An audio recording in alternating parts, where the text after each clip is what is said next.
নামাজের প্রত্যেক রাকাতে আউযুবিল্লাহ বিসমিল্লাহ পড়তে হবে কিনা? আমার স্বামী প্রবাসে থাকে, কেনাকাটার সবকিছু আমার করতে হয়, এক্ষেত্রে কি আমি গুনাহগার হব? মহিলাদের পর্দা করার ক্ষেত্রে মুখ ঢাকা কতটুকু জরুরি? আমি দাড়ি রাখি, এটা আমার স্ত্রী পছন্দ করে না, এক্ষেত্রে আমার করণীয় কি? আমি পর্দা করে চলতে চাই, কিন্তু যৌথ পরিবার হওয়ার কারণে পর্দা করে চলতে পারি না, এক্ষেত্রে আমার করণীয় কি? স্বামী মারা গেলে স্ত্রীর নাকের দুল, কানের দুল, হাতের বালা খুলে ফেলতে হবে নাকি পড়তে পারবে?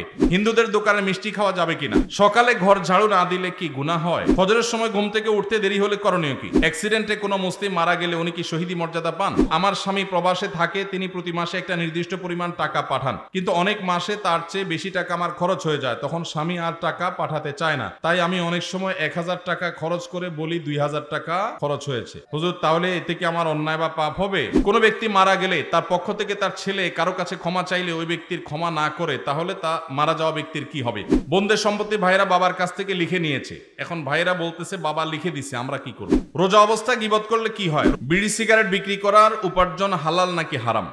আমরা দেখি যে বড় ভাই মারা গেলে বড় ভাইয়ের ছেলে মেয়ে এবং বউয়ের কথা চিন্তা করে ছোট ভাই বড় ভাইয়ের বউকে বিয়ে করে। আমি জানতে চাচ্ছি যে ছোট ভাই মারা গেলে ছোট ভাইয়ের ছেলে মেয়ে এবং বউয়ের কথা চিন্তা করে ছোট ভাই এর বউকে বড় ভাই বিয়ে করতে পারবে কিনা, বড় ভাইয়ের বউ থাকা অবস্থায়? এটা ইসলাম কি বলে? আমি প্রবাসী ব্যাংক থেকে লোন নিয়ে বিল্ডিং করতে চাই, এটা করা যাবে কিনা? যারা মাসিক বেতনে কর্ম করে তাদের নির্দিষ্ট একটা সময় থাকে, যেমন 10টা থেকে 5টা অফিসিয়াল টাইম। সে যদি ব্যক্তিগত কাজে অফিসে পরে আসে বা আগে চলে যায়, তাহলে সেক্ষেত্রে বেতন নেওয়াটা কতটুকু হালাল হবে?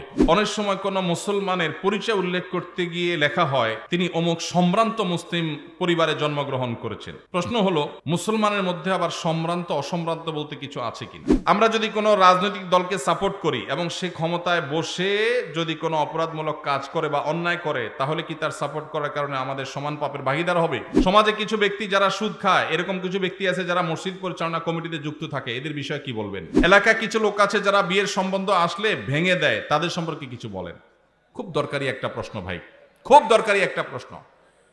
আমাদের দেশের গ্রামে গঞ্জে এই ধরনের নিকৃষ্ট মানুষ, এই ধরনের ফাসিক এবং পাপিষ্ট মানুষ বহু আছে। এমনকি অনেক লোক আছে নামাজ কালাম পড়ায়, মসজিদে জামাতের সাথে নামাজ আদায় করে, কিন্তু মানুষের বিয়ে শাদী উপলক্ষে খোঁচাখুচি করে। কোন এলাকাতে একটা মেয়ের খবর নেওয়ার জন্য আরেক এলাকা থেকে মানুষ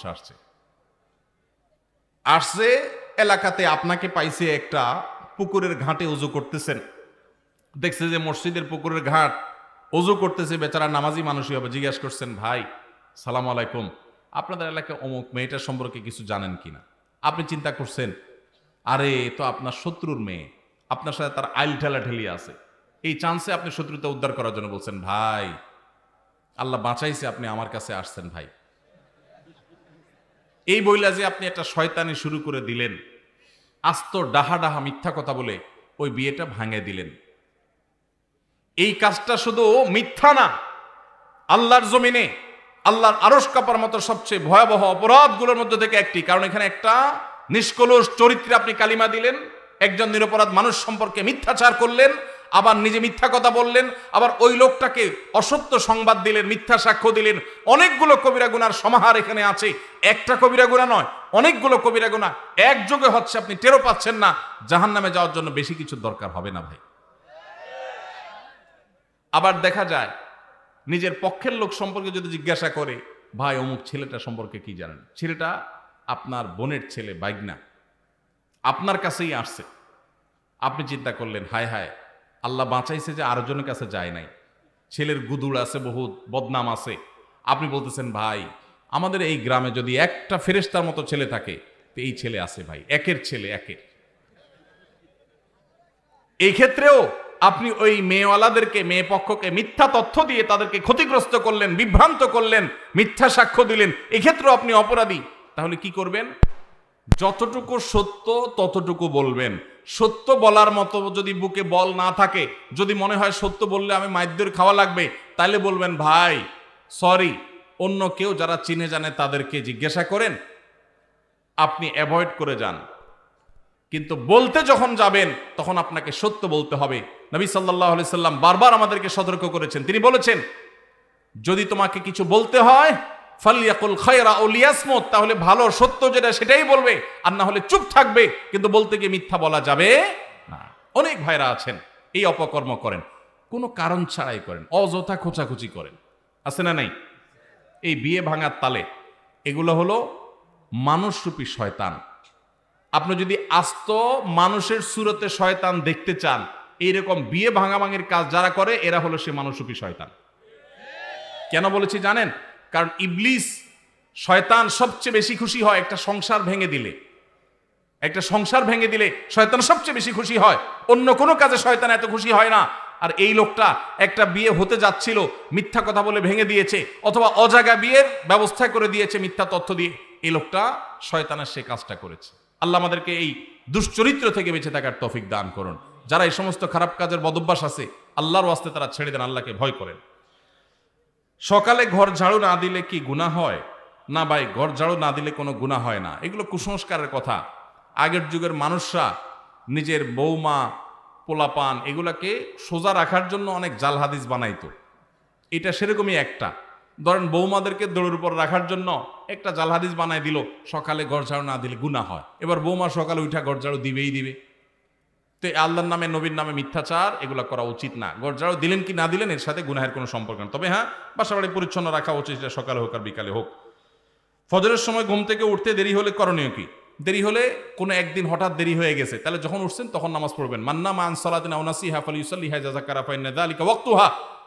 কোনো কারণে একদিন মিস হয়ে গেছে, কিন্তু ডেইলি আপনি সকাল 7টা বাজে উঠে ফজর নামাজ পড়েন, মায়ের একটাও নিচে পড়বে না।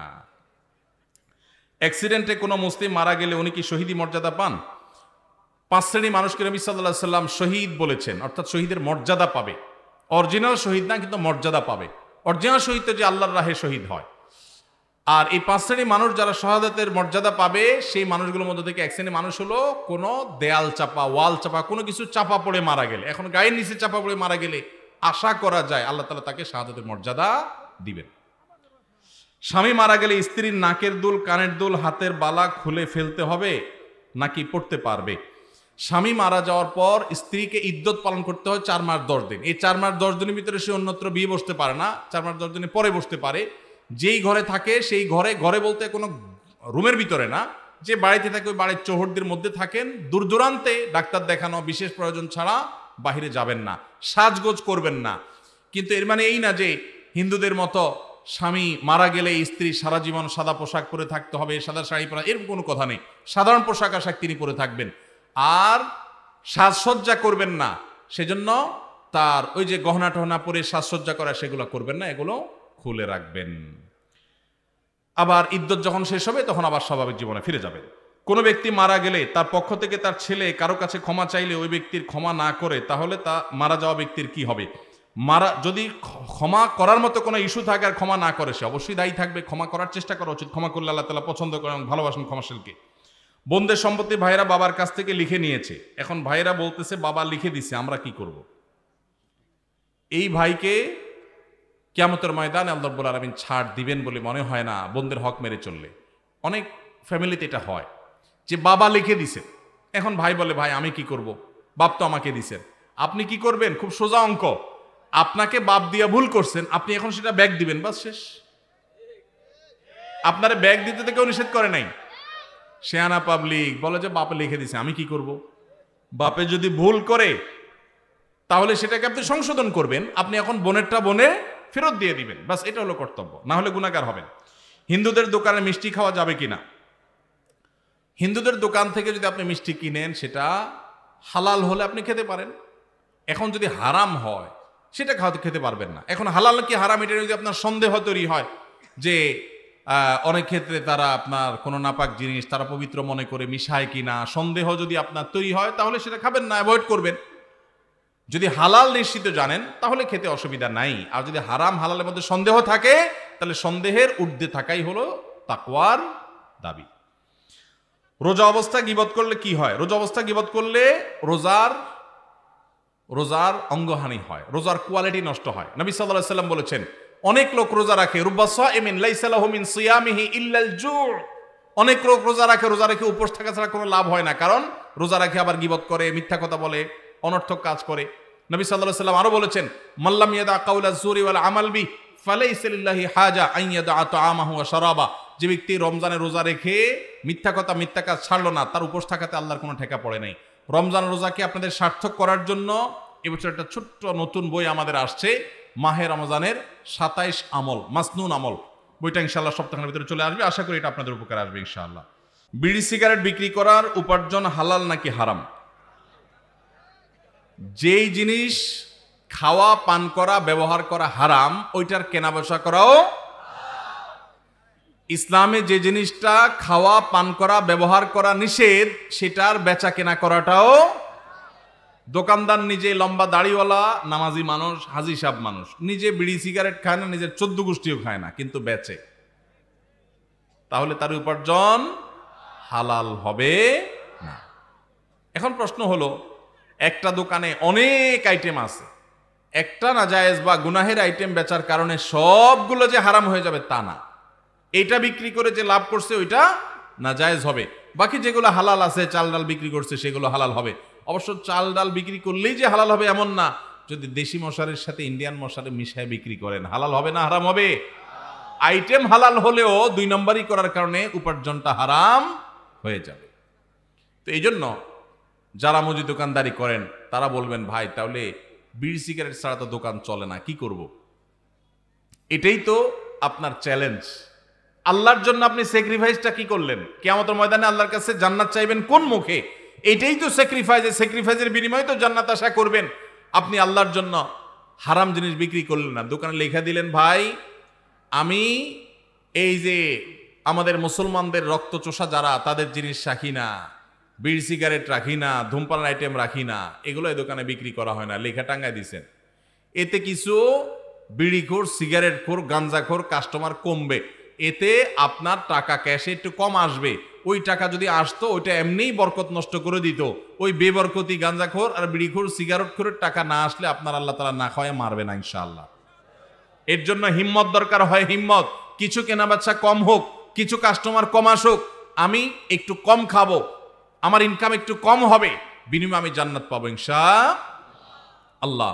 মনে শান্তি থাকবে যে আমি ক্যান্সারের আইটেম বিক্রি করে একটা মানুষকে সর্বশান্ত করার দায়ে আমি দায়ী হলাম না। দোকানদার ভাই যত সিগারেট বিক্রি করলেন, এই সিগারেটগুলো যারা কিনছে, খাইছে, এর মধ্যে বহু লোক ক্যান্সারে আক্রান্ত হয়ে গেছে। বাংলাদেশে ক্যান্সারের যে রেশিও, ঘরে ঘরে ক্যান্সারের রোগী, এবং ক্যান্সারের সবচেয়ে বড় কারণ, যেই কারণে সবচেয়ে বেশি সংখ্যক মানুষ ক্যান্সারে আক্রান্ত হয়, সেটা হলো ধূমপান। এই ধূমপান আইটেম আপনি বিক্রি করছেন, নিজে খান নাই, যে খাইছে, খাইতে খাইতে একসময় ক্যান্সার হয়েছে, জমি জমা সব বিক্রি করে সর্বশান্ত হয়ে বাচ্চাদের ইতিম করে চলে গেছে। আপনি আল্লাহর কাঠগড়ার আসামি, কারণ তার ক্যান্সার হওয়ার পিছনে আপনারও ভূমিকা আছে। আপনি বলবেন, ভাই আমি না বেচলে কি হবে? কেউ না কেউ তো বিক্রি করবেই। এর উত্তর হইল, একজন মানুষ তার হয়তোবা সে কোনো কারণে কারোর খুনের শিকার হবে, আপনি নিশ্চিত হয়ে গেছে, তখন আপনি চিন্তা করলেন, সে যেহেতু খুনের শিকার হবেই, কেউ তারে খুন করবে অন্যায়ভাবে, তাহলে আমিই করি। এই কাজটা করবেন কোনোদিন আপনি? সে আনা মানুষ তো, এটা তো আপনি বুঝেন 16 আনা, যে আমি না মারলে কি হবে, আরেকজন তো মারবেই, তাহলে আমিই মারি, এই কাম তো আপনি করেন না।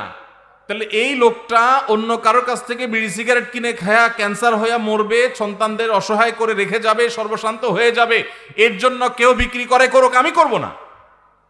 সে দায়ী হয় হোক, আমি দায়ী হব না। আল্লাহ তাআলা আমাদেরকে বুঝার তৌফিক দান করুন। সৎ সাহস লাগে ভাই, ইমানের শক্তি লাগে, ইমানের শক্তি লাগে। হারাম ছাড়ার জন্য কি লাগে? ইমানের শক্তি লাগে। আল্লাহ আমাদেরকে সেই ইমানের শক্তি দান করুন। ইমানের শক্তি থাকলে ইনকামটা একটু কম হবে, বাসা থেকে একটু খোঁচাখুচি শুনতে হবে, বউ বলবে তোমার লগের দোকানদার বিল্ডিং একটার পর একটা তুলতেছে, তালার পরে তালা তুলতেছে, কি দোকানদারি করো তুমি, ভাতের টাকা জোগাড় করতে পারো না। এগুলো কিন্তু শোনা লাগবে, মাথায় যেন থাকে, এগুলোর জবাব দিতে হবে। স্ত্রীকে সেজন্য বোঝাতে হবে, আমরা কি জান্নাতে যাব না জাহান্নামে যাব, আগে সে সিদ্ধান্ত নিতে হবে। যদি জান্নাতে যেতে চাই তাহলে আমরা এটা করব না। আমি যে বিড়ি সিগারেট বিক্রি করে মানুষের মরার কারণ হব, ক্যান্সারের কারণ হব, জান্নাত তো পরে, দুনিয়াতেই তো আমার বিবেকে আমাকে বাধা দিবে যে একটা মানুষের ধ্বংসের জন্য আমি ভূমিকা রাখলাম। তাহলে এই হারাম জিনিস ছাড়বো তো ইনশাআল্লাহ। আল্লাহ আমাদেরকে তৌফিক দান করুন। আমরা দেখি যে বড় ভাই মারা গেলে বড় ভাইয়ের ছেলে মেয়ে এবং বউয়ের কথা চিন্তা করে ছোট ভাই বড় ভাইয়ের বউকে বিয়ে করে। আমি জানতে চাচ্ছি যে ছোট ভাই মারা গেলে ছোট ভাইয়ের ছেলে মেয়ে এবং বউয়ের কথা চিন্তা করে ছোট ভাই এর বউকে বড় ভাই বিয়ে করতে পারবে কিনা, বড় ভাইয়ের বউ থাকা অবস্থায়, এটি ইসলাম কি বলে? ভাইরা আমার, কোনো ভাইয়ের স্ত্রী মারা যাওয়ার পর অন্য কোনো ভাই যদি সেই ভদ্র মহিলাকে বিবাহ করেন ইদ্যত পালনের পর 4 মাস 10 দিন পর বিয়ে করা যায়, তখন যদি বিয়ে করেন এটা প্রশংসনীয় কাজ। অভিভাবকত্বের জায়গা থেকে ভাতিজাদের প্রতি দায়িত্বশীলতার জায়গা থেকে এটা খুবই প্রশংসনীয় কাজ। আমাদের সমাজ বেশিরভাগ মানুষ এটাকে ভালো চোখে দেখে না, কারণ সমাজটা তো সব রোগাদের সমাজ, রোগী হয়ে গেছি আমরা। ভালো জিনিস আমাদের কাছে খারাপ লাগে, খারাপটা বরং ভালো লাগে। তো এটা ভালো কাজ। এখন কথা হলো, বড় ভাই তার একজন স্ত্রী আছেন, এই অবস্থায় ছোট ভাই মারা গেছেন, ছোট ভাইয়ের স্ত্রীকে বিয়ে করবেন কিনা? উত্তর হলো, ছোট ভাইয়ের স্ত্রীকে বিয়ে করতে শরিয়াত দৃষ্টিকোণ থেকে কোনো বিধিনিষেধ নাই, বিয়ে করতে পারবে না এমন কোনো কথা নাই। বাকি তার দুজন স্ত্রী একসঙ্গে থাকলে তিনি ইনসাফ করতে পারবেন কিনা, শরিয়ার বিধিবিধান মানতে পারবেন কিনা, সাম্যতা বজায় রাখতে পারবেন কিনা, এখানে আবার কিন্তু ন্যায্যতার ওয়াজ আনলে হবে না, এখানে কিন্তু সাম্যতা লাগবে, সমান সমান দিতে হবে। এখানে আল্লাহ তাআলা সেটা আমাদের জন্য আবশ্যক করে দিয়েছেন। তো সেটা করতে পারবে কিনা এই বিষয়টা নিশ্চিত করতে হবে। যদি পারেন তাহলে সব যদির পরে, সব শর্ত পূরণ হওয়ার পর তিনি চাইলে শরিয়া সম্মত ভাবে তিনি বিবাহ করতে পারবেন। কিন্তু অনেক ক্ষেত্রে দেখা যায় ভালোর জন্য করতে গিয়ে উল্টা আরো খারাপ হয়। দেখা যায় ঘরে বিশ্বযুদ্ধ লেগে যায়, আছে না নাই? যদি কোনো আল্লাহর বান্দী, যদি আল্লাহর কোনো বান্দী যদি স্যাক্রিফাইস করেন এক্ষেত্রে, তাহলে এটা অবশ্যই একজন জান্নাতি মানুষের কাজ, অবশ্যই একজন আল্লাহর নেককার বান্দির কাজ। আল্লাহ আমাদেরকে তৌফিক দান করুন। আমার স্বামী প্রবাসে থাকে, কেনাকাটার সব কিছু আমার করতে হয়, এক্ষেত্রে কি আমি গুনাহগার হব? কোনো বোন, তার স্বামী যদি প্রবাসে থাকেন, দেশে তার বাজারঘাট করে দেওয়ার মতো কোনো মানুষ যদি না থাকে, তিনি যদি বাজারঘাট করার জন্য, কেনাকাটা করার জন্য যাওয়া লাগে, শরঈ পর্দা মেনটেন করে তিনি যেতে পারবেন, কিনতে পারবেন। তবে যদি অন্য কোনো পুরুষ লোক থাকেন আশেপাশের, যাদের দিয়ে কেনাকাটা কাজটা সারা যায়, তাহলে সেটাই করা উচিত, ওইটাই অধিকতর উত্তম। এবং আজকাল অনলাইনে অনেক জিনিসপত্র কেনাকাটা করা যায়, বিশেষ করে শহরে চাইলেই অনলাইনে কল করলে বাসায় বাসায় মাল চলে আসে। সেই পদ্ধতি অবলম্বন যাদের করার সুযোগ আছে তারা সেটা করা উচিত। একান্ত কোনো উপায় না থাকলে তিনি অবশ্যই যেতে পারবেন, কিন্তু পর্দা মেনটেন করে। অনেক সময় আমাদের বোনেরা এই সুতা দিয়া, এই উজুহাত দিয়া লাগবে লবণ 1 কেজি, বাজারের এ মাথা থেকে ওই মাথা পর্যন্ত 7 চক্কর তওয়াব দিয়ে ফেলে, আছে না নাই? এই জন্য ইন্নামাল আমালু বিন্নিয়াত। আপনার স্বামী প্রবাসে আছে, বাজারে যাওয়া জায়েজ আছে, হুজুরের কাছে মাসালা নিয়েছেন, নিয়ে এবার বাজারে বাজারে ঘুরতেছেন অহেতুক, পর্দার সাথে গেলেন না বেপর্দার সাথে গেলেন, তাহলে অবশ্যই আপনি গুনাহগার হবেন। এই জন্য বোনরা আল্লাহকে ভয় করবেন, যতটুকু আপনার না হলে নয় ততটুকু আপনি করতে পারবেন, অবশ্যই পর্দার সাথে। আমি পর্দা করে চলতে চাই, কিন্তু যেই পরিবার যৌথ পরিবার হওয়ার কারণে পর্দা করে চলতে পারি না, এক্ষেত্রে আমার করণীয় কি? যৌথ পরিবারে পর্দা করাটা একটু কঠিন, একটু কষ্টের, ডিফিকাল্ট। এক্ষেত্রে দরকার হয় সবার সহযোগিতা। আমরা ছোটবেলায় আমরা দেখেছি যৌথ পরিবারে থেকেও মানুষ পর্দা করার চেষ্টা করত। একই বাড়িতে কয়েকজন মানুষ বসবাস করত, কয়েক ভাই আসতেন, সবার স্ত্রী বাসায় আছেন, একই ঘরে এক একটা কক্ষে এক একজন থাকেন। তো বাহির থেকে আসলে অনেক সময় গলা পরিষ্কার করে ঢুকতো, গলা পরিষ্কার করে প্রবেশ করত, যাতে করে মেয়েরা তারা নিরাপদে সাইড হয়ে যায়, পর্দার খেলাপ না হয়। এখন হায়া লজ্জা এমন উঠছে, হনহনায় ঢুকে যায়, ন্যূনতম পর্দার বিধানটা জানেই না। এটা মুসলমানদের জন্য লজ্জা। যৌথ ফ্যামিলিতে থেকে পর্দা করা সম্ভব যদি সবার সহযোগিতা থাকে। ঠিক আছে, পুরুষরা যখন আসবে মহিলারা সাইড হয়ে যাবে, পুরুষরা যখন বের হবে মহিলারা তখন সাইড দিবেন, মহিলারা যখন থাকবেন পুরুষরা ঢোকার আগে তাদের পারমিশন নেবেন, প্রাইভেসি মেনটেন করবেন। দেখুন, ইসলামের পর্দার বিধানটা হলো মানুষের প্রাইভেসি রক্ষা করার জন্য, মানুষের প্রাইভেসি মেনটেন করা, রক্ষা করা। এটা ইসলামের অনেক বড় একটা সৌন্দর্য যে ইসলাম মানুষের প্রাইভেসি রক্ষা করেছে। একজন নারী, আপনি তার সৌন্দর্য তার অনুমতি ছাড়া বা তার সৌন্দর্য আল্লাহর অনুমতি ছাড়া আপনি দেখে অবলোকন করবেন, আপনার জন্য হারাম করা হয়েছে, তার প্রাইভেসি আপনি নষ্ট করছেন। আবার একইভাবে আপনি তাকে নিয়ে মনোজগতে যে বাজে জল্পনা কল্পনার মধ্যে হারিয়ে যাওয়ার আশঙ্কা আপনার মধ্যে আছে এই পর্দাহীনতার কারণে, এই কারণে আল্লাহ তাআলা আমাদের জন্য এটা নিষেধ করেছেন। এই জন্য যৌথ ফ্যামিলিতে থেকে পর্দা করা যায় যদি সবার সহায়তা থাকে, যদি না থাকে তাহলে আলাদা থাকবেন, ছোট্ট কুলঘর নিয়ে ফ্যামিলির সাথে পড়া করে তাদেরকে বুঝায়া যে পর্দার জন্য আপনি আলাদা হচ্ছেন। অনেক সময় দেখা যায় অনেক মহিলা আছে আলাদা হওয়ার জন্য একটা সুতা খোঁজে, সুতা, এই সুতা খুঁজে এক একটা মাসালা বাইর করে হুদাই, কোনো কারণ ছাড়াই। তো এটা করা যাবে না। আর যদি সত্যিই পর্দার অসুবিধা হয় তাহলে স্বামীর কর্তব্য স্ত্রীর জন্য অবশ্যই পর্দার ব্যবস্থা করা, প্রয়োজন সেটা বাছা আলাদা করে হলেও। মহিলাদের পর্দা করার ক্ষেত্রে মুখ ঢাকা কতটুকু জরুরি? বিশুদ্ধ মত অনুযায়ী, নিরাপদ মত অনুযায়ী মুখমণ্ডলও পর্দার অন্তর্ভুক্ত ঢাকবেন, মুখমণ্ডল প্রদর্শন করবেন না, প্রয়োজনে মাথা কাপড় টেনে দিবেন। আল্লাহ বলেছেন ইউদিনিনা আলাইহিন্না মিন জালাবিবিহিন্না, মাথার উপর যে কাপড় থাকে মেয়েদের পর্দার জন্য এটাকে জিলবাব বলা হয়। আল্লাহ বলেছেন এই জালাবিব তারা মেয়েরা টেনে দিবে। এই যে টেনে দিতে বলছেন এটা কেন? এটাই তো মুখাবয়বকে ঢাকার জন্য। আম্মা জানা আয়েশা রাদিয়াল্লাহু তাআলা বলেছেন হজের সময় আমি যখন নবীজি সাল্লাল্লাহু আলাইহি ওয়াসাল্লামের সাথে হজ করেছি সেই বছর আমি ইহরামরত অবস্থায় মেয়েদের জন্য মুখ উন্মুক্ত রাখতাম। যখনই কোনো পুরুষ চোখের এরিয়াতে চলে আসতো তখন আমি কাপড় টেনে দিতাম। এখান থেকে বোঝা যায় তারাও মেয়েদের চেহারার পর্দা করতেন। এটাই হলো অধিকতর বিশুদ্ধ এবং অধিকতর আপনার নিরাপদ মত। এজন্য বোনরা পর্দা যখন করবেন মুখমণ্ডলও ঢাকার চেষ্টা করবেন, সেটা হবে এ ক্লাসের পর্দা। যারা সেটা করতে পারছেন না, অন্তত শুরুটা করেছেন, অবশ্যই তাদেরকে আমরা অ্যাপ্রিসিয়েট করব। আমি দাড়ি রাখি, এটা আমার স্ত্রী পছন্দ করে না, এক্ষেত্রে আমার করণীয় কি? যাদের দাড়ি রাখলে তাদের বউ অপছন্দ করে তারা বউকে জিজ্ঞাসা করবেন আমি দাড়ি রাখলে তোমার আসলে অসুবিধাটা কি? তখন স্ত্রী বলবে তোমার দাড়ি রাখা, দাড়ি চাল অবস্থা দেখলে তোমার চাচার মতো লাগে, আমার ভাল লাগে না। এটা তো বলবে যে তোমার মুখে দাড়ি থাকলে আমার কাছে ভাল লাগে না, হুজুর হুজুর লাগে, চাচা চাচা লাগে। এটা যদি বউ বলে তখন বউকে বলবেন ঠিক আছে, তোমার ভালো লাগে না, এটার প্রতি শ্রদ্ধা রেখে আমি দাড়ি চেঁচে ফেলবো, শেভ করে ফেলবো। তবে সেই সাথে আমারও একটা কথা আছে, তোমার মাথার এই যে এত লম্বা লম্বা চুল আমার একদম ভাল লাগে না, আমার মন চায় তুমি এগুলো সব চেঁচে একদম ফুল গোলালোর মতো হয়ে যাও, আমার এটা খুব ভাল লাগে।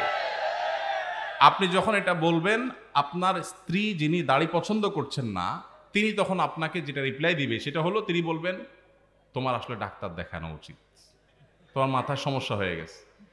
মেয়েদের মাথার চুল আবার কেউ অপছন্দ করে? তখন আপনি বলবেন এই কথাটাই আমি বলতে চাইছিলাম আগে, এই যে মাথায় সমস্যা হওয়ার কথা আপনি আমাকে বললেন না, এই কথাটাই আমি বলতে চাইছিলাম, মায়ের ভয়ে বলি নেই। আল্লাহ তাআলা দাঁড়িয়ে আমার মুখে গজাইছেন, আপনার মুখে তো গজান নাই। আপনি মেয়ে মানুষ, আপনার মুখে তো গজায় নাই। নখ আমারটাও বড় হয়, আপনারটাও বড় হয়। শরীরের অন্য সমস্ত অঙ্গ প্রত্যঙ্গ বর্ধনশীল যেগুলো সব আপনারও বাড়ে আমারও বাড়ে, শুধু দাড়িটা আপনার মুখে গজাই না আর আমার মুখে গজায় এবং বাড়ে, মোচটা গজায়, যেন মোচ ছোট ছোট রাখতে বলছে ইসলাম। তাহলে আল্লাহ তাআলা আপনাকে একটা জিনিস দেয় নাই, আমাকে একটা জিনিস দিছে, তাহলে বোঝা গেছে এটা পুরুষত্বের মার্কা, এটা পুরুষত্বের মার্কা। এখন যে ভাইদের মুখে দাড়ি নাই আপনারা রাগ করেন না, আপনাদেরকে কষ্ট দেওয়ার জন্য বলছি না, আমি শুধু এটুকু বলছি যে দাড়ি এটা পুরুষত্বের আলামত। দাড়ি এটা কিসের আলামত? পুরুষত্বের আলামত। কারণ আল্লাহ তাআলা নারীকে দাড়ি দিছেন, পুরা বডির মধ্যে দেখবেন এই একটা জিনিসই মহিলাদের নাই, আপনার আছে, দাড়ি আর মোচ। দাড়ি আর গোঁফ ছাড়া সবকিছুই তাদেরও আছে আমাদেরও আছে, কিন্তু এই জিনিসটা আল্লাহ তাআলা আমাদেরকে দিয়েছে, তাহলে এটা আমাদের একটা মার্কা। এখন এই মার্কা যদি কেউ পরিবর্তন করে ফেলতে বলে এটা তো মানা যায় না। এটা কি মানা যায়? কোনো মহিলার কাছে যদি পুরুষের দাড়ি ভালো না লাগে তাহলে এইটা কি আসলে মহিলা নাকি হিজড়া? এইটা নিয়ে প্রশ্ন তোলার সুযোগ আছে, এটা নিয়ে প্রশ্ন তোলার সুযোগ আছে। কারণ মহিলা হইলে তো বিপরীত লিঙ্গের প্রতি টান থাকার কথা, মহিলা হইলে তো পুরুষের মুখে দাড়ি দেখে তার ভালো লাগার কথা, কারণ আল্লাহ তাআলা ওইভাবেই দিয়েছেন পুরুষকে। ভাইরা আমার, যেই মেয়ে আপনার দাড়িকে পছন্দ করবে না, আপনি ওই মেয়ে কি দুঃখে বিয়ে করতে যাবেন? দেশে কি মেয়ের তল পড়ছে নাকি, অভাব পড়ছে নাকি? আল্লাহ তাআলা আমাদের বোনদের রুচিগুলোকে ইসলামের সাথে সঙ্গতিপূর্ণ রুচি করার তৌফিক দান করুন। আল্লাহ তাদেরকে ভালো উন্নত রুচি দান করুন। আমাদের যেসব ভাইদের মুখে দাড়ি নেই, আল্লাহ ভাইদের মুখে দাড়ি দান করে দিন। আর যাদের মুখে দাড়ি আছে, শুধু দাড়ি থাকলেই যে খাঁটি মুসলমান হয়ে গেছে সেটা না, তাদের আখলাক আমল সবকিছুকে আল্লাহ ঠিক করার তৌফিক দান করুন। আমি প্রবাসী ব্যাংক থেকে লোন নিয়ে বিল্ডিং করতে চাই, এটা করা যাবে কিনা, বিষয়টা আমার জানা খুব দরকার।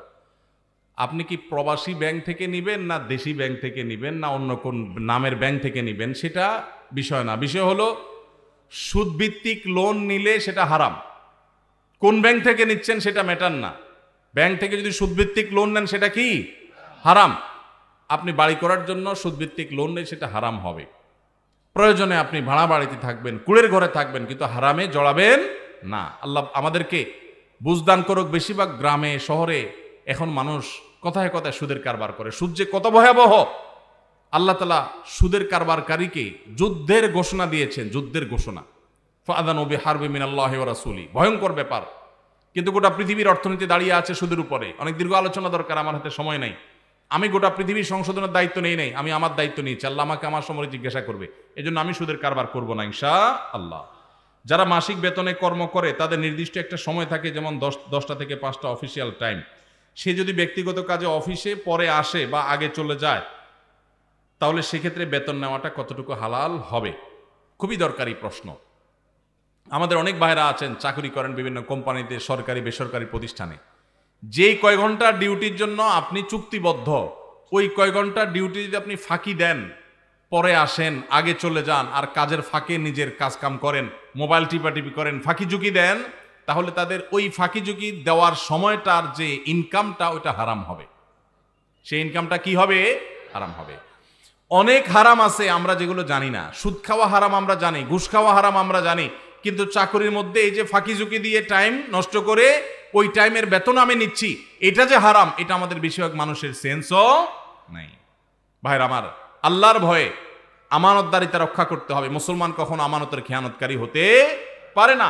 এমনকি আপনি অফিসে বা কোম্পানি, সরকারি বেসরকারি যেখানে কাজ করেন, ডিউটির সময় আপনি বসে বসে যদি ওয়াজ শুনেন ইউটিউবে কাজ বাদ দিয়া, সওয়াব হবে না গুনাহ হবে? কোরআন তেলাওয়াতও যদি শুনেন, সওয়াব হবে না গুনাহ হবে? ইমানদার কখনো সিসি ক্যামেরাকে ভয় পাবে না। ইমানদার ভয় পাবে কাকে? আল্লাহ রাব্বুল আলামিনকে। আমি 8 ঘন্টা করে ডিউটি করার জন্য চুক্তিবদ্ধ, মাস শেষ পুরো স্যালারিটা নিচ্ছি, অথচ আমি এভারেজে পুরো মাসে 8 ঘন্টা, 10 ঘন্টা, 15 ঘন্টা, 20 ঘন্টা ফাঁকি দিয়েছি, সেই টাইমের সময়টা স্যালারি আমি নিচ্ছি, এটা হারাম। অনেক ওলামা একরাম আছেন, আল্লাহ তাদের মধ্যে আল্লাহর ভয় এমনটা দিয়েছেন।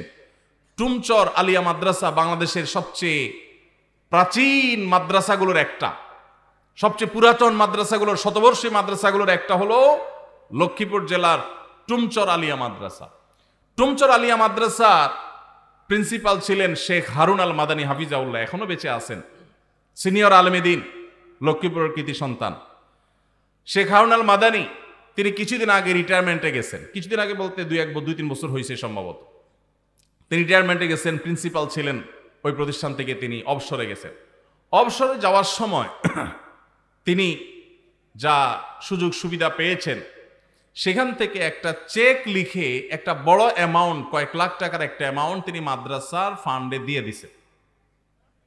মাদ্রাসায় তিনি সেটা দিয়ে দিছেন, এবং এটার কারণ হিসাবে, এটা তিনি আমাকে বলেন নাই, আমি অন্যভাবে জানছি, এর কারণ হিসাবে তিনি উল্লেখ করেছেন যে এত বছর কাজ করেছি এই প্রতিষ্ঠানে, চেষ্টা করছি ঠিকঠাক মতো ডিউটি পালন করতে, আমার অজান্তে হয়তো কোনো ফাঁকি ঝুঁকি হয়ে গেছে, হয়তো কোনো সময় নষ্ট হয়ে গেছে, হয়তো কোনো দিন দেরি হয়ে গেছে, আগে বের হয়ে গেছি, হয়তো কোনো সময় ব্যক্তিগত কাজ করে ফেলছি ডিউটির মধ্যে, সেই সময়গুলোর বেতনও তো সব আমার অ্যাকাউন্টে ঠিকই আসছে, কোনোটাই তো আর বাদ দেই নাই। এই জন্য কিয়ামতের ময়দানে যেন দাঁড়ায় থাকতে না হয়, জান্নাতের পথে যেন বাধা হয়ে না দাঁড়ায়, এই জন্য কিছু টাকা এর চেয়ে বেশি হবে না, এর কমই থাকবে, একটু বাড়ায়া সতর্কতামূলক দিলাম আমি দায়মুক্ত হওয়ার জন্য। মানুষ এখনো পৃথিবীতে আছে, সংখ্যায় কম কিন্তু আছে। আল্লাহ আমাদেরকে মানুষ, সেই ইমানদার, সেই মুসলমান হওয়ার তৌফিক দান করুন। ইমানদারকে কোনো সিসি ক্যামেরার মনিটরিং এর প্রয়োজন হয় না, তার সেলফ মনিটরিং, নিজেকে নিজে মনিটর করে, আল্লাহর মনিটরিং এ বিশ্বাস করে। আল্লাহ আমাদেরকে সেরকম মুসলমান হওয়ার তৌফিক দান করুন। তাহলে ভাই, ডিউটির ফাঁকে এই ফাঁকি ঝুঁকি করলে সেটা নাজায়েজ হবে। এরপরে প্রশ্ন হলো, অনেক সময় কোনো মুসলমানের পরিচয় উল্লেখ করতে গিয়ে লেখা হয় তিনি অমুক সম্ভ্রান্ত মুসলিম পরিবারে জন্মগ্রহণ করেছেন।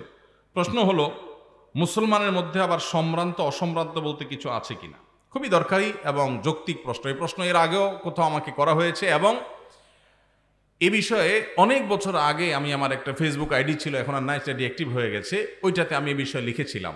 খুবই দরকারি একটা প্রশ্ন।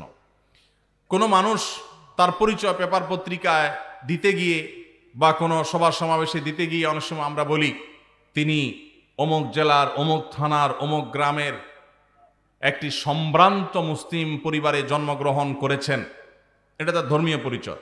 মারা গেলেও অনেক সময় এরকম গদবাদা কথা বলা হয় যে তিনি একটা সম্ভ্রান্ত মুসলিম পরিবারে জন্মগ্রহণ করেছেন। এই যে সম্ভ্রান্ত মুসলিম পরিবার, এই টার্মটাই কোনো সঠিক টার্ম না।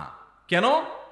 কারণ আপনারা জানেন মুসলমানের মধ্যে কোনো সম্ভ্রান্ত অসম্ভ্রান্ত, নিচু জাত উঁচু জাত বলতে কোনো কিছু নাই।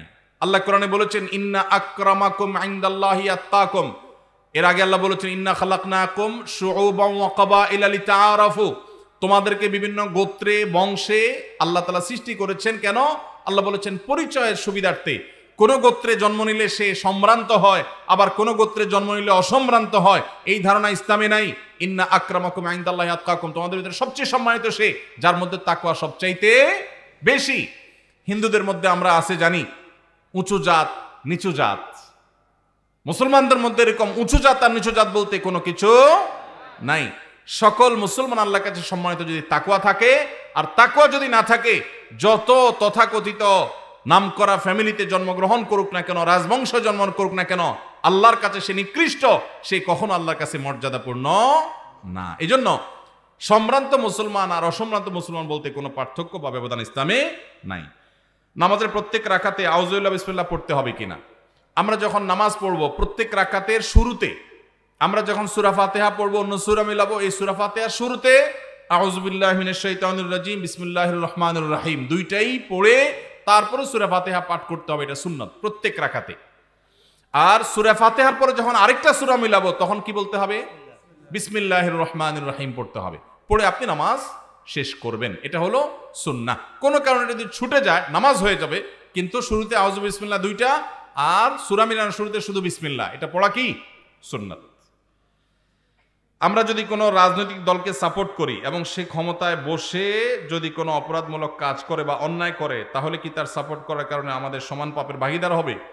কোনো নেতাকে ভোট দিছেন, আপনি জানেন নেতা ভোট পাইয়া ভোট চুরি, টিন চুরি, গম চুরি, ডাকাতি, খুন খারাপি সব করবে, জানা শুনেও দিছেন, 500 টাকা পাইছেন সেজন্য, তাহলে এই টাকা যেটা এনেছে এটা তো হারাম খাইছেন। আর নেতা সাহেব যত অপকর্ম কুকর্ম করবে সবগুলোর দায় আপনাকে কিয়ামতের ময়দানে বহন করা লাগবে। এটা মাথায় রাখতে হবে। আপনি দিছেন ভালো মনে করে, তিনি ভালো এটাই জানতেন, কিন্তু দেওয়ার পরে দেখলেন সে আকাম কুকাম করতেছে, তাইলে আপনার দায় নাই, এটা খেয়াল রাখতে হবে। সমাজে কিছু ব্যক্তি যারা সুদ খায়, এরকম কিছু ব্যক্তি আছে যারা মসজিদ পরিচালনা কমিটিতে যুক্ত থাকে, এদের বিষয়ে কি বলবেন? নতুন বাংলাদেশে অন্তত আপনাদের একটা সংস্কার করা দরকার, আমাদের একটা সংস্কার করা দরকার। মসজিদ কমিটিতে কোনো সুদখোর, ঘুষখোর, 2 নম্বর হারামখোর মানুষ থাকতে পারবে না। আল্লাহর ঘর পরিচালনা করবেন কারা? আল্লাহ কোরআনে কারিমে বলেছেন ইন্নামা ইয়ামুরু মাসাজিদাল্লাহি মান আমানা বিল্লাহি ওয়াল ইয়াউমিল আখির ওয়া আকামাস সালাহ ওয়া আতাজ যাকাত ওয়া লাম ইয়াখশা ইল্লাল্লাহ। আল্লাহর ঘর আবাদ করবে যাদের মধ্যে ঈমান আছে, যারা নামাজ কায়েম করে, যারা যাকাত আদায় করে, যারা আল্লাহ ছাড়া কাউকে পরোয়া করে না, মুত্তাকি পরেজগাররা। এখন মাংসপেশি দেখে, বাহুর জোট দেখে, টাকার জোট দেখে মসজিদ কমিটির সদস্য করা ঠিক না। এই জায়গা থেকে আমাদের বের হয়ে আসতে হবে। তবে হ্যাঁ, আমাদের অনেক কমিটির ভাইরা আছেন যারা হয়তো নিজেরা সঠিক পথে ছিলেন না, মসজিদের সংস্রবে আসার পর, দায়িত্ব পাওয়ার পর তারা নিজেদের পরিবর্তন করেছেন, তাদেরকে অবশ্যই আমরা সাধুবাদ জানাবো এবং মাথার উপরে তুলে রাখবো। এবং যারা এখনো সংশোধন হন নাই তাদেরকেও আমরা বলবো আপনারা সংশোধন হয়ে যান, পরিবর্তন তো করার দরকার নাই। কিন্তু নিজে নামাজও পড়ার খবর নাই, মসজিদ কমিটির সভাপতি সেক্রেটারি চেয়ার দখল করে রাখবেন, এটা কোনো অবস্থাতে মানা যায় না। আমাদের নিজেদেরকে পরিবর্তন করার সিদ্ধান্ত নিতে হবে। এগুলো দুটি প্রশ্ন আছে। আর একটা হলো, আমার স্বামী প্রবাসে থাকে, তিনি প্রতি মাসে একটা নির্দিষ্ট পরিমাণ টাকা পাঠান, কিন্তু অনেক মাসে তার চেয়ে বেশি টাকা আমার খরচ হয়ে যায়, তখন স্বামী আর টাকা পাঠাতে চায় না, তাই আমি অনেক সময় 1000 টাকা খরচ করে বলি 2000 টাকা খরচ হয়েছে। হুজুর, তাহলে এতে কি আমার অন্যায় বা পাপ হবে? যদি দয়া করে একটু জানাতেন অনেক উপকৃত হতাম। দেখুন, মিথ্যা কথা বলা জায়েজ নাই। প্রয়োজনে একটু কম খাবেন, স্বামী কম পাঠালে কম খাবেন, কিন্তু মিথ্যা কথা বলবেন না। যদি ঘুরায় গাড়ায় কোনোভাবে আপনি রাখতে পারেন সেটা জায়েজ আছে। ডাহা মিথ্যা কথা বলবেন এটা এত সহজ না, এটা জায়েজ হবে না। অনেকে আছে বউয়ে জামাইয়ের সাথে আর জামাইয়ে বউয়ের সাথে মিথ্যা কথা বলে, আছে না নাই? এগুলা জায়েজ নাই। বাইরের থেকে শাড়ি কিনছেন 500 টাকা দিয়া, বউটা একটু সোজা সরল পাইছেন, আয়সা বলতেছেন 5,000 টাকা দিয়ে শাড়ি আনছি তোমার জন্য। জায়েজ হবে না? না জায়েজ হবে? একটা হাদিস আছে বউয়ের সাথে মিথ্যা কথা বলা জায়েজ। এই কথা শুনা অনেকে আছে ডেইলি সকাল বিকাল বউরে এরকম গোল দিয়ে ধোকা দেয়। এই মিথ্যা বলা জায়েজ নাই। কোন মিথ্যা বলা জায়েজ? পামপট্টিমূলক মিথ্যা বলা জায়েজ। পামপট্টিমূলক মিথ্যা বুঝেন? বউরে বললেন তোমার চাইতে সুন্দরী পৃথিবীতে আর কেউ হতে পারে না, অসম্ভব, অথচ এটা মিথ্যা কথা কিন্তু বলছেন। বউ আবার আপনারে বলল। এই টাইপের পামপট্টিমূলক মিথ্যা বলা জায়েজ আছে। ডাহা মিথ্যা কথা, গোশত আনছেন 1 কেজি, আয়না বলতেছেন আধা কেজি, 3 কেজি আয়না বলতেছেন 1 কেজি, বউ বলতেছে মাশাআল্লাহ আমার জামাইটা অনেক চালাক, আমার বাপে কিনলে দেখি অল্প একটু হয় 1 কেজি, আরে দেখি 2 কেজি 1 কেজি হয়ে গেছে। তো এরকম চালাকি করে বউয়ের কাছে ভালো সাজবেন, একদিন ওই রেট লাগানো দাম লেখা ট্যাগটা চোখে পড়বে, সারা জীবনে বিশ্বাস একসাথে শেষ হয়ে যাবে যে বেটা তো প্রতিদিন আমার 500 টাকা শাড়িতে 5,000 টাকা বলে বেচছে। এই 2 নম্বরই করা জায়েজ নাই। বাংলাদেশের মাদ্রাসার অনেক সুপার প্রধানরা দাখিল আলিম পরীক্ষার্থীদের নকল সরবরাহ করে বা তার সাথে জড়িত থাকে, এদের বিধান কি? আল্লাহ মাফ করো, খুবই ভয়ঙ্কর কথা। শিক্ষক নিজে যদি সন্তানকে শিক্ষার্থীকে নকল সরবরাহ করে, এটা হলো নিকৃষ্ট শিক্ষক। এই শিক্ষক সন্তানরে কি শিখাবে?